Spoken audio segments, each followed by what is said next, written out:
Hirya no hino ku isi habarizwa ibihumbi niba atari amamiliyoni y'amadini n'amatorero afite imyemerere itandukanye bijyanye n'imyumvire y'abayashinze.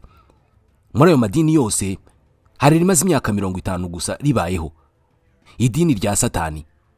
Ushobora kutabyemera kubera ko mu Rwanda ntari hari, ariko mu mwaka wa 2016 ryigeze gusaba ko ryakwemerwa mu Rwanda. Uko byarangiye ntabwo kuzwi, ariko kuba ritaratangiye ubwo ntabwo ryemewe. Mu bindi bihugu iri dini rya Satani riremewe ndetse rifite abayoboke baterana mu buryo buhoraho, gusa umubare wabo wo ntabwo uzwi kubera ko imwe mu myemerere yabo ibyo kubara abayoboke ntabwo birimo. Ni idini usangamo abantu bose amadini asanzwe aba yaraciye abazize imyitwarire n'imikorere yabo, nk'abakora ibyo kwicuruza cyangwa se umwuga w'uburaya, abapfumu, abaryamana nabo bafite ibitsina bimwe, abagizi ba nabi n'abandi isi isa niyamaze guciraho iteka. Ni idini rifite amashami muri Leta Zunze Ubumwe za Amerika, mu bihugu byo mu Burayi, muri Australia n'ahandi henshi mu bihugu byateye imbere. Ikinyejana cya 20 cyazanye ubwisanzure bwinshi cyane mu bantu hirya no hino ku isi. Iby'amadini akuze yari yaragize ibizira, bamwe batangiye kubikora nk'agahimano ngo birebere n'amaso yabo icyo baba, kubera ko amadini ya kera yari yarabahahamuye, ndetse hamwe na hamwe mu myaka ya kera hagiye hakoreshwa ingufu nyinshi zirimo no kwica kubabaga barenze ku mahame y'idini runaka. Ku isonga y'ayo madini atarigeze yihanganira imigenzo n'ubupfumu n'igisa nabyo harimo Kiliziya Gatolika, imaze imyaka isaga 2000 ibayeho. Hari imyaka byagezemo Kiliziya Gatolika ibidini rikomeye cyane ku isi, rigira imbaraga ziruta kure iza leta nyinshi, ku buryo ibyo Kiliziya ishaka byakorwa guko nyine nta kivuyemo, wabyitambika ukabizira. Nguko uko Kiliziya yatangije intambara ku banyamigenzo yitwaga y'umwijima, irimo ubupfumu, kuraguza n'ibindi bisa nkabyo, kugera ubwo uwabifatirwagamo wese yahanwaga bikomeye, akicishwa umuriro cyangwa se ibindi bikoresho bibabaza, kandi abihaye Imana bakabanza gusengera ibyo bikoresho ngo umurimo bigiye gukora Imana iwuha umugisha. Reka ingingo tuyivugeho. Je nitwa Ismael Mwanafunzi. Ibi ni by'ikigega R&IT Iterambere Fund kimaze gufasha abatari bake binyuze mu kwizigamira muri iki kigega gicungwa n'ikigo cya leta R&IT Limited. Bivuze umutekano w'amafaranga yawe. Ubu hari abantu bamaze kuzamura mikoro yabo kubera ko bagiye bizigamira gahoro gahoro, aho ushobora kwizigamira guhera ku mafaranga 2000 kuzamura, kandi akabyara inyungu iri hejuru ya 11% utabona handi. Ni amafaranga wabikuza igihe cyose ubishakiye. Iyandikishe kuri wa_R&IT_rawa cyangwa ukanda akanyenyeri 589 urwego ukurikiza amabwiriza. Iterambere Fund ryakira ibigo, abantu ku giti cyabo n'amatsinda y'abantu, kubera ko kuzabaho neza ejo hazaza no kuzamura mikoro yawe uyu munsi bireba buri wese. Hamagara umurongo wa telefone utishyurwa 5890 cyangwa usura urubuga rwa internet wa_R&IT_rawa.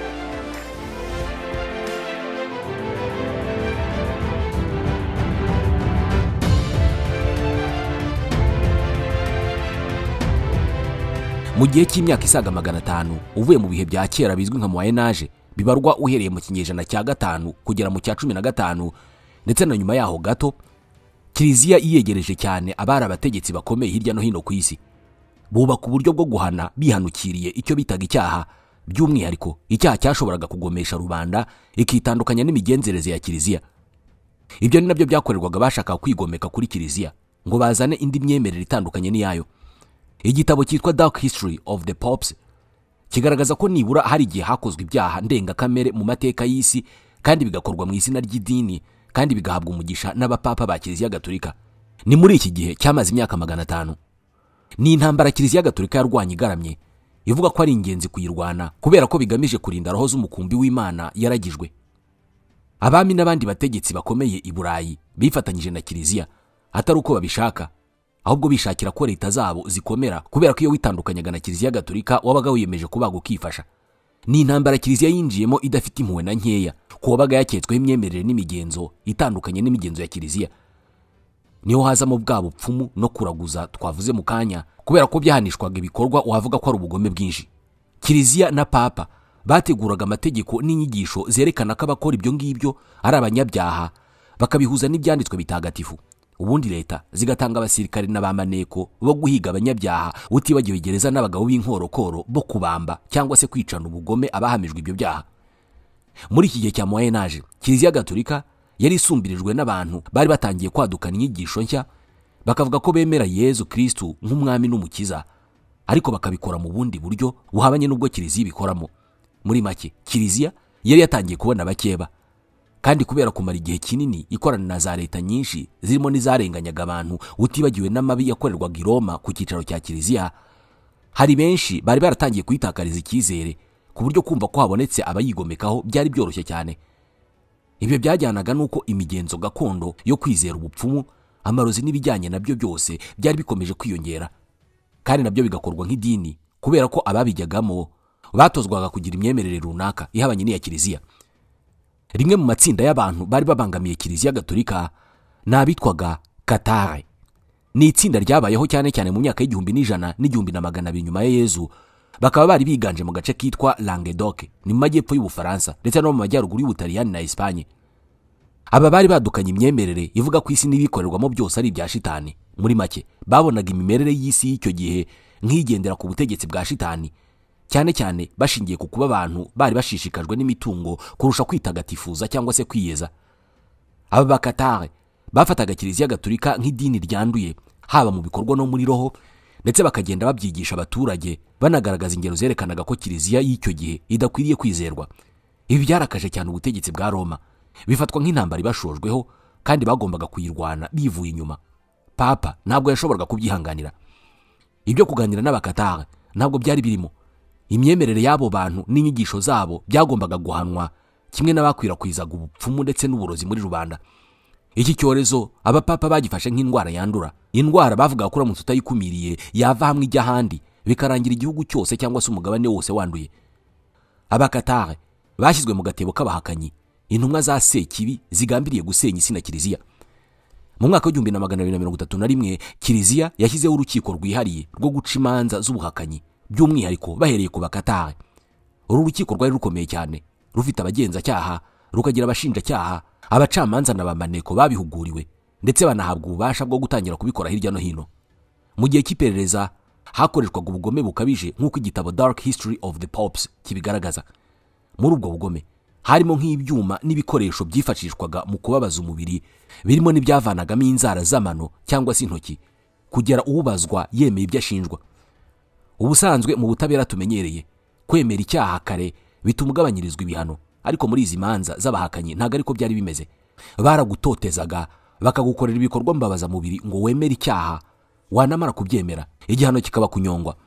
Kugira ngo umuntu cyangwa se umuryango w'abantu runaka bashinjwe ibyaha by'ubuhakanyi birimo na bwa bupfumu n'uburozi twavugagaho mu kanya, byavaga ku makuru yabaga yatanzwe n'abaturanyi cyangwa se uhagarariye kiliziya muri ako gace. Ntabwo abagenzacyaha b'urukiko rwa kiliziya rushinzwe kurwanya ubuhakanyi babaga bari ahantu hose. Bagendaga bazenguruka mu gace kamwe bajya mu kandi, bakahamara igihe runaka bumva ibirego, hanyuma bagasiga bategetse igikorerwa ababaga baketswe. Mu gihe umugenzacyaha cyangwa se umucamanza wa kiliziya yabaga ageze mu gihugu cyangwa se agace runaka, ubwami cyangwa se ubundi butegetsi bwa leta buhasanzwe bwabaga butegetswe kumufasha kugira ngo akazi kagende neza. Kiliziya gatolika abategetsi benshi bayifataga nk'umufatanyabikorwa w'ingenzi mu gutuma abaturage bitwara neza, bimwe twita ituze muri rubanda. Niyo mpamvu leta zabaga zisabwa gutanga abarinzi bo kurinda umugenzacyaha, umushinjacyaha cyangwa se umucamanza wa kiliziya. Bagategekwa kandi guta muri yombi abakekwa, bakabashyira muri gereza, ndetse no kubanyonga akenshi bababajwe cyangwa se batwitswe bigendanye n'ibihano babaga bahawe. Mu ntangiriro z'ibi bihano, ibikorwa mbabaza mubiri nibyo byashyizwe imbere kugira ngo bibere isomo abandi bahagarika ibikorwa nk'ibyo. Akenshi uwahamijwe icyaha cy'ubuhakanyi yashyirwaga mu cyumba. Ntabwo nzi niba twakita icyumba, kubera ko akenshi cyabaga ari ikintu gikozwe mu biti, bazirikagaho amaguru n'amaboko bitandukanye, hanyuma bagakaraga kugera buri kuguru n'ukuboko bigiye ukwabyo. Umuntu agapfa babara cyane. Hari nubwo bakoreshaga ikindi gikoresho cyakuragamo intoki cyangwa se amano, kigashwanyaguza amagufa y'uregwa. Mu gihe cyibazwa kandi umuntu yashoboraga gutotezwa hakoreshejwe ibyuma bishyushye bamushyiragaho, kuzirikwa amaboko ari inyuma, agatuza kakaza imbere kareze cyane, kumenwaho amazi n'ibindi byashoboraga gutuma ukekwa avuga ibyo umugenzacyaha ashaka kumva. Nubwo iyicarubozo ryakorwaga hagamijwe kugira ngo ukekwa atange amakuru menshi cyangwa se yemera icyaha, banabihaye indi nyito ijyanye n'imyemerere yuko mu gihe umuntu yabaga ataka ababajwe n'iryo yicarubozo, ngo imyuka mibi yabaga irimo kumuvamo gahoro gahoro. Nko mu gihe ukekwa yabaga akomeje gutsimbarara akanga kugira amakuru atanga, nabyo byafatwaga nk'aho Sekibi umurimo ari ikigugu ku buryo bisaba izindi ngufu ngo yemere kuvuga. Muri make, no mu kwanga kuvuga wabaga wiyemerera icyaha. Guceceka cyangwa se kwemera icyaha muri urwo rukiko rudasanzwe rwa Kiliziya byose ntacyo byafasha guregwa, ahubwo byarushagaho guha imbaraga icyatumye Kiliziya Gatolika ishyiraho urwo rukiko. Uburyo bwakoreshejwe no ku bantu bose babaga bafashwe bakekwaho ubupfumu, kuraguza cyangwa se uburozi, kimwe n'abaganga gakondo. Muri ibi bihe kwitwa umupfumu cyangwa se umurozi, kabone naho waba utabikora, hapfa kuba hari uwagutanga, byagushyiraga mu byago bikomeye. Abangaba bo hari nubwo bicishwaga gutwikwa ari bazima. Kiliziya yavuga ko aho kureka roho n'ubugingo bw'umuntu ngo byangirike burundu, byaba byiza kwangiza umubiri iyo roho ituyemo, ariko roho yo ubwayo ikazabona ubuzima buhoraho. Na nyuma yo guhamywa icyaha, ugihamijwe yahabwaga amahirwe yo kwicuza kugira ngo yiyunge n'Imana azabone ijuru. Nk'uwishwe atwitswe yafatwaga nk'umunyamahirwe kubera ko ngo umuriro watwikaga shitani yaritse mu mubiri we igakongoka, maze roho ikongera igasubirana ubushyashya nk'uko yaremwe. Mu mwaka w'1303 Papa Boniface wa 8 yagize imbaraga cyane i Burayi. Yumvirwa cyane n'abami bayoboraga ibihugu byinshi muri icyo gice cy'amajyaruguru y'isi, kugera ubwo yageze hagaca iteka ati ikiremwa muntu cyose kigomba kugendera ku mategeko ya Papa. Mu nyandiko yasohotse yitwa Unam Sanctam, cyangwa se twese twitagatifurize hamwe. Abami b'abanyabwoba ntabwo batinyutse kumuvuguruza, uretse umwami Philippe wa 4 wayoboraga Ubufaransa wavuze ko adashobora kwemera kuyoborwa na Papa. Mu kwangisha abaturage Papa, uyu mwami Philippe wa 4 yatangiye gukwirakwiza ibihuha ko Papa Boniface wa 8 ari umuhakanyi ndetse akorana n'abapfumu, bityo ko nawe ari umukozi wa shitani. Papa Boniface wa 8 yanashinzwe kugira igipupe yararanaga nacyo ngo akagikoresha muri iyo migenzo ya gipagani, ndetse ngo yajyaga avugana nacyo. Umwami Philippe wa 4 yafashe bya birego byose bajyaga bashinja abaturage basanzwe abihirikira kuri Papa Boniface.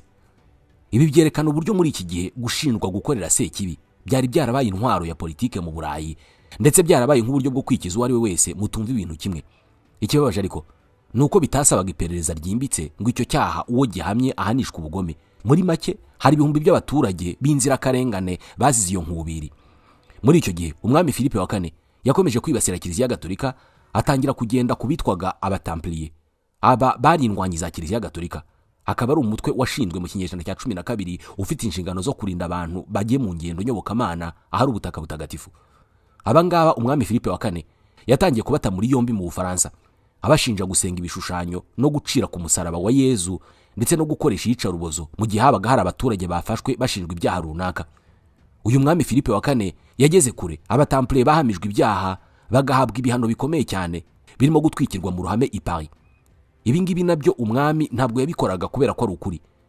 Hari benshi babigendeyemo kubera ubwumvikane buke hagati ye na Kiliziya, ndetse abandi akabica ashaka kwigarurira imitungo yabo. Papa Boniface wa 8 n'umwami Philippe wa 4 bagiranye amakimbirane akomeye cyane ku buryo byagize ingaruka zikomeye kuri Kiliziya Gatolika. Nubwo bivuga ko mu byo bapfaga hari harimo rya tegeko ry'uko abami bose bagombaga kubaha Papa, ntabwo ari cyo cyonyine cyarakaje umwami Philippe wa 4, ahubwo ngo bari barigeze no gukozanyaho bapfa ko Papa Boniface wa 8 yamaganye itegeko Ubufaransa bwari bwarashyizeho ryo kwaka imisoro Kiliziya Gatolika mu Bufaransa kugira ngo haboneke amafaranga ahagije yo kwifashisha mu ntambara. Icyo gihe byababaje cyane Papa, avuga ko umwami nta bubasha na buke afite bwo gushyiraho imisoro kuri Kiliziya. Iyo misoro umwami yanze kuyivanaho, ndetse anabuza abantu kongera kohereza amaturo n'amabuye y'agaciro i Roma kwa Papa. Byahumiye ku mirari ubwo Papa Boniface wa 8 yatumizaga abasenyeri bo mu Bufaransa ngo baze mu nama i Roma baganire ku myitwarire iteye isoni y'umwami Philippe. Mu kwezi kwa 9 mu 1303 urwango hagati ya Papa n'umwami w'Ubufaransa rwari rumaze kugera ku rundi rwego. Umwami yategetse ingabo ze nke ziyobowe n'umujyanama Guillaume de Nagare, maze batera ingoro ya Papa Boniface, baramuboha ndetse bakomereza mu mujyi wa Anagni, ni hafi y'umurwa mukuru w'Ubutaliyani, Roma, aho Papa yari yaravukiye. Papa yahise afungwa n'ingabo z'Ubufaransa, amara iminsi 3 akorerwa iyicarubozo, ari nako abasirikare b'Ubufaransa bamukwena. Binavugwa ko umwe mu basirikare b'umwami yakubise urushyi Papa nk'ikimenyetso cyo kumwihimuraho.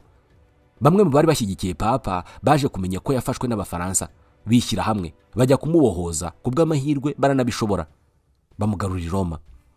Muri iyi minsi 3 Papa yamaze muri gereza, abasirikare b'Ubufaransa bari bakiganira ku buryo bagomba kumwicamo. Ibyifuzo byabo byari kumushyira mu munyururu, bakagenda bamukurura hasi mu muhanda akajya kuburanira mu mujyi wa Lyon imbere y'abaturage. Ahangaha niho bari kumuhamiriza ibyaha by'ubuhakanyi. ubundi agahanishwa gutwikwa. Imigambi y'ingabo z'umwami Philippe wa kane ntabwo yakunze. Icyakora Papa Boniface wa munani yasubiye i Roma afite agahinda gakabije cyane kavanze n'isoni, yikingirana muri Palais du Latran i Roma.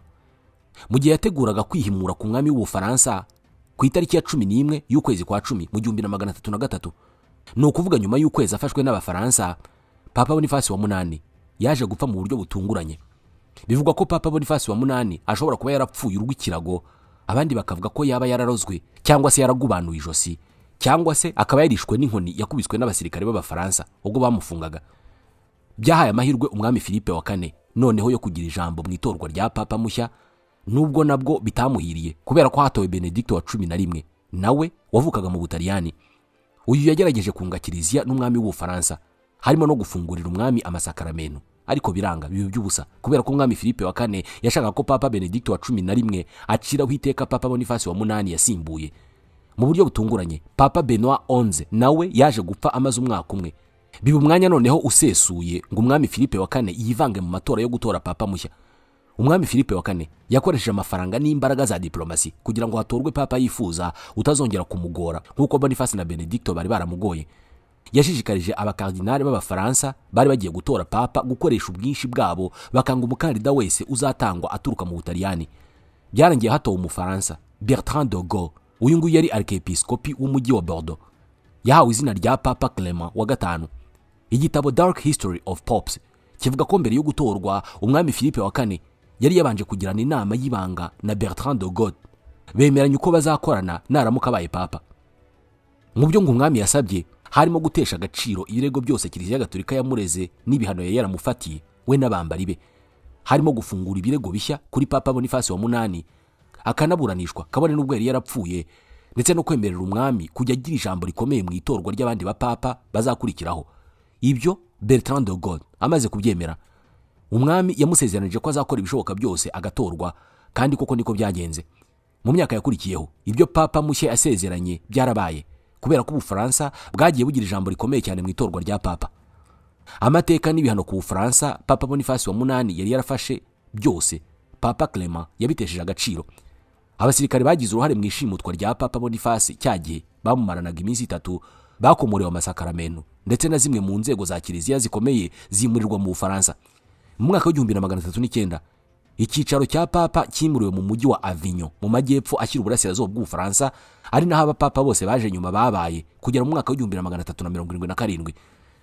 Nubwo umwami w'Ubufaransa yagize ijambo mu mitegekere ya Kiliziya Gatolika, ntabwo byahagaritse ya ntambara Kiliziya yari yaratangiye kubahakanyi n'abandi bashinjwaga gukorera shitani. Byakomeje kongerwamo imbaraga bipfa kuba bitabangamiye umwami w'Ubufaransa n'abambari be.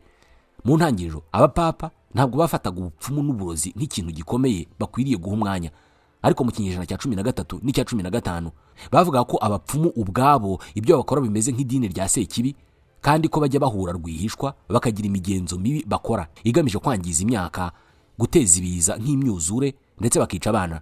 Mwibuke gato muri iki gihe science yari ikiri mu mwijima. Rimwe na rimwe ibiza karemano biterwa n'imihindagurikire y'ikirere cyangwa se indwara z'ibyorezo byatewe n'ibikorwa by'ikiremwa muntu, bo bavuga ko biterwa n'ubupfumu n'uburozi. Byatumye Kiliziya ibishyira imbere mu byo igomba kurwanya yivuye inyuma. Ibi kandi byarushijeho guha urwaho abami n'abandi banyapolitike bakabona ibyaha bashinja abo babaga batavuga rumwe. Umuntu runaka yaba ashaka kwigumura ku mwami cyangwa se ubutegetsi bwe, bakamushinja uburozi, ubupfumu cyangwa se ubuhakanyi, ubundi agahanishwa kwicwa atwitswe nk'uko byakorerwaga abandi bahamijwe ibyo byaha. Ibi byatumye Kiliziya na leta bikomeza kuba umwe, kubera ko yaba leta bayihaga iturufu ntagereranywa yo kwikiza abashaka kuzamura umutwe, na papa bikamuha imbaraga zo kurwanya abakwirakwiza imyumvire itandukanye n'iya Kiliziya. Ikindi nuko ibi birego byazamuye urwikekwe n'ubugome mu baturage. Waba uturanye n'abantu batagushaka cyangwa se bashaka kwigarurira imitungo yawe, bagategura uburyo bazagushinja ko ukorana n'abapfumu cyangwa se abarozi, ubundi ukicwa bagasigara mu mitungo yawe cyangwa se igasigara mu maboko y'abayobozi b'inzego z'ibanze n'abahagarariye Kiliziya. Iyi migirire y'ubugome bukabije yateye abantu benshi ubwoba, atari uko bemeranyaga n'ibyo Kiliziya ikora, ahubwo batinyaga ko gukora ibihabanye n'ibyo ishaka byagukururira ibyago wowe n'umuryango wawe. Ibi bihano by'ubugome nk'uko twabivugagaho mu kanya ntabwo byahabwaga rubanda rugufi gusa, ari nacyo cyatumaga abantu barushaho gutinya. Nko mu kinyejana cya 9 Papa Stéphane wa 7 kubera ko batarumvikanaga na Papa Formosius wamubanjirije, yategetse ko umurambo wa Pharmacius utabururwa yambaye ibishura bya papa, bamucira urubanza ku karubanda ari umurambo. Ibyaha bimaze guhama umurambo wa papa Pharmacius, urukiko rwategetse ko acibwa intoki, umurambo we ukajugunywa mu ruzi rwa Tibre. Ibi byose nubwo byakozwe mu kwihimura, muri rubanda byasobanurwaga nk'uburyo bwo gutagatifuza kiliziya kugira ngo amabi yakozwe n'abapapa babanje atazakurikirana kiliziya yose. Mu kurwanya ubuhakanyi kandi kiliziya yakomeje gushyiraho amategeko akomeye cyane, nkaho mu kinyejana cya 13 Papa Innocent wa gatatu yaciye iteka ko no guhishira umuntu ukora ubuhakanyi ubwabyo ari icyaha. No kuvuga ko washoboraga kudashinjwa gukora ubuhakanyi cyangwa se bwa bupfumu n'uburozi, ariko ugashinjwa guhishira ubikora, kabone nubwo mwari musanzwe mugendana utazi ko abikora. Muri make, abantu babitswe mu ubwoba ku buryo buri wese yabaga hacunga mugenzi we. Hari naho byageze mu majyaruguru y'Ubufaransa, uduce tumwe twose tugashinjwa gukora bwa buhakanyi bw'abakatare. Ahoherezwaga ingabo za leta kujya gukemura iki kibazo, bakica abaturage bose bagamije gutagatifuza umujyi kubera ko wahumanyijwe n'aba bahakanyi. Abanyamateka bavuga ko ibyabaye ku bakatare ushatse wabyita jenoside yakozwe na kiliziya ifatanyije na leta, kubera ko bahizwe cyane kugera bishwe bakabamara, kandi bigakorwa mu buryo bubabaje. Guhana abahakanyi bihanukiriye byakomeje gukomera cyane, ndetse ku buryo uwo babikekagaho aho kwicwa n'abakozi ba kiliziya yashoboraga guhitamo kwiyahura, kubera ko aribyo byabaga byoroshye. Abize amateka bazi umugabo witwa Galileo Galilei, yabayeho mu kinyejana cya 17. Numwe mu bashimangiye ku isi izenguruka izuba. Ibi byari bihabanye n'imyigishirize isanzwe ya Kiliziya Gatolika. Atangira gushinjwa ubuhakanyi no kuyobya rubanda. Amaze kubona ko ashobora kubambirwa mu ruhame ashinjwa ubuhakanyi, yahisemo kwiyambura ubuzima. Kugera mu myaka y'1600 imanza z'abashinjwa ubuhakanyi zaberaga mu ruhame, ndetse abapadiri n'abayobozi b'inzego z'ibanze bakazitabira kugira ngo birusheho kubera isomo abaturage. Ibihano byo kwica no gutwika ababaga bahamijwe ibi byaha nabyo byaberaga mu ruhame. Akenshi abifashishwaga mu kwica abahamwe n'ibyaha babaga ari abasirikare basanzwe cyangwa se inzobere mu kunyonga no gutwika abantu. Abihaye Imana babaga bitabiriye ibyo bikorwa byo kwica abahakanyi babanzaga gutanga penitensiya ku bagiye gukora ku kazi ko kwica kugira ngo umurimo bagiye gukora ushimwe n'Imana. Ibikoresho bigiye kwifashishwa nabyo byabanzaga guhabwa umugisha. Kubera uburyo ibi bihano byamaze igihe kinini bikorwa kandi bigakorerwa mu ruhame, byageze aho biba nk'ibisanzwe, ku buryo hari aho abahamijwe ibyaha by'ubuhakanyi batwikwaga rubanda bareba, ariko ntihagire n'umwe ubaririra. Byasabye hafi imyaka 1000 ibikorwa nk'ibi bikorwa mu izina rya Kiliziya Gatolika kugira ngo bihagarikwe burundu. Mu kinyejana cya 19 nibwo Kiliziya yahinduye imikorere. Ubwo bugizi bwa nabi busa nk'ubukuweho burundu, ndetse abapapa batangira guhagarika kwivanga mu bya politike. Igitabo Dark History of Popes kiti hashize ibinyejana byinshi by'imyaka abapapa badafatwa nk'abanyamadini, ahubwo ari abanyapolitike badatinya gushoza intambara no kwigaragura mu bugizi bwa nabi. Bakoranaga bya hafi n'abami, abami nabo bagakorana nabo. Mu kanya twabivugagaho ko abami n'abandi bategetsi b'isi nabo bumviraga Kiliziya, kubera ko mbere na mbere bavutse bumva inyigisho zayo. Hari na benshi nabo babyemeraga gutyo, abandi babikoraga bashaka ko ingoma zabo zikomera, kubera ko Kiliziya niyo yagenzuraga imitekerereze y'abaturage. N'ababikoraga birindaga ko bashwana na papa, ibyabo bikarangira. Nyuma yo guhagarika kwivanga mu bya politike no kudohora, bikajyana n'ubuvumbuzi bwinshi mu bya siyanse, revolution cyangwa se impinduramatwara nyinshi ku isi zo guharanira ubwigenge, abantu batangiye guhumeka, ndetse amadini menshi atangira kuvuka atavuga rumwe na Kiliziya. Leta nshya zatangiye kuvuka. Inzobere muri politike zitangira gusaba ko idini na leta bitandukanywa, buri cyose kigakora mu bwigenge bwacyo, ntihagire ikibangamira ikindi. Mu myaka y'1800 abapapa batangiye kwitandukanya cyane n'imigirire y'ababanjirije, by'umwihariko iy'ubugome bukabije no kwivanga muri politike. Mu myaka ya vuba hari n'abapapa bagiye bumvikana basaba imbabazi z'ibyababanjirije bakoze, bagaragaza ko atari ko byari bikwiriye kugenda, ariko nyine ibyangiritse byararangiye. Abapfuye bazira ubusa barapfuye. Ikiza no kwizera ko bitazagaruka. Naha dusoreje iki kiganiro. Nge nitwa Ismael Mwanafunzi.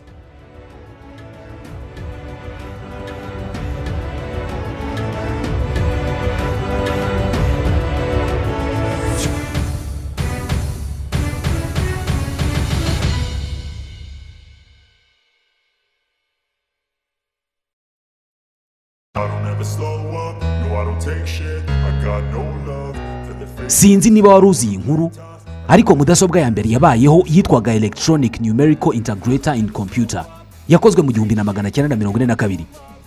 Yapimaga toni 27 z'uburemere, ikajya ahantu hapima metero kare 167. Yanganaga n'inzu. muri iki gihe nta watekerezaga ko uyu munsi mudasobwa izabikwirwa mu mufuko w'umwambaro, kandi birebana nayo byose abahanga bo muri WGP Group Technology bakabikora mu kanya gato cyane. WGP Group Technology ni ikigo gifite aba engineer bazobereye cyane mu birebana na computer byose, haba mu kuzikanika, kubaka imbuga za internet cyangwa website development na mobile application development, gushyira ikoranabuhanga mu bintu bitandukanye nk'ibikoresho byo mu nzu, ibizwi nka IoT systems and AI driven solution. Ibi ni ugukora ku buryo bimwe mu bikoresho nk'ibyo mu rugo, ibyo mu kazi nko mu buhinzi, mu bwikorezi n'ahandi bikora nk'ibiza ubwenge. Ni nko gukora ku buryo inzugi zikingura, amatara akaba yakwiyatsa, bimwe mu bikoresho bikikoresha. Muri WGP Group Technology kandi dukora ibyitwa 3D printing, imitako, ibikoresho byo mu biro, bimwe mu bikoresho byo mu rugo n'ibindi byinshi watekerezaga ko bikorerwa kure. Muri WGP Group Technology babikorera design bakanabiprintinga kubera ko bafite imashini ikora 3D printing. Tugira kandi cloud hosting kubifuza services zo kubika data zo ku mbuga za internet. Dufite server nini kandi zigezweho. Muri WGP Group Technology kandi tunatanga imenyereza mwuga ku banyeshuri baba biga mu mashuri yisumbuye, kaminuza ndetse na professional internship. Duhamagare cyangwa twandikire kuri 07 95 57 15 16. Wanasura urubuga rwacu rwa internet wa#WGPGroupTechnology.com.